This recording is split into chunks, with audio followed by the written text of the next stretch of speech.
Bonjour, je vais tenter à travers cette vidéo de développer ce que je pense être un bon projet progressiste, mais également sur la façon de le mettre en œuvre. Selon moi, la tâche des progressistes pour l'échéance 2026, c'est-à-dire l'élection locale, c'est de renouer avec les classes populaires, dont une partie vote pour l'extrême droite, en se faisant totalement berner par son discours simpliste. En effet, la manipulation de l'extrême droite consiste à dire que l'espèce humaine serait subdivisée en plusieurs catégories non sociales, mais qu'il faudrait socialement hiérarchiser entre elles, qu'elles ne devraient pas avoir les mêmes droits. L'extrême droite considère donc qu'il devrait y avoir des dominants et des dominés. La tâche des progressistes doit être totalement inverse, c'est-à-dire proposer un projet qui élimine toute forme de domination. La première des dominations, depuis la nuit des temps, est celle de l'homme sur la femme. Peu importe la nationalité, peu importe la religion, socialement, la femme n'est toujours pas l'égale de l'homme. Ceci en raison d'institutions politiques profondément masculines. Et c'est encore plus vrai en ce qui concerne les femmes issues des milieux populaires. Elles sont dans toutes les associations, les petites mains des entreprises, dans tous les postes d'arrière-boutique.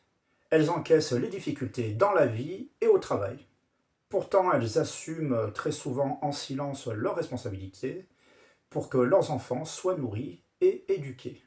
Les femmes issues des classes populaires sont très souvent invisibles et silencieuses, mais pourtant, sans elles, l'économie s'arrêterait. C'est pas plus compliqué que ça. Alors dans le projet Pont Saint-Esprit en transition, le choix a été fait d'utiliser la sociocratie comme base de gouvernance, car elle permet une action structurelle empêchant toute forme de domination. Grâce à cette gouvernance, il n'est plus possible au sein d'un groupe qu'il y ait des individus en situation de dominant ou de dominé. Alors sur 600 listes citoyennes participatives qui se sont présentées au municipal de 2020, plus de 60 sont aujourd'hui à la tête de communes et elles utilisent tout ou partie de la sociocratie. Un rapport indique que ça a permis l'émancipation des femmes. C'est ça que doit rechercher un projet réellement progressiste. Permettre que les femmes, notamment issues des classes populaires, aient réellement voix au chapitre.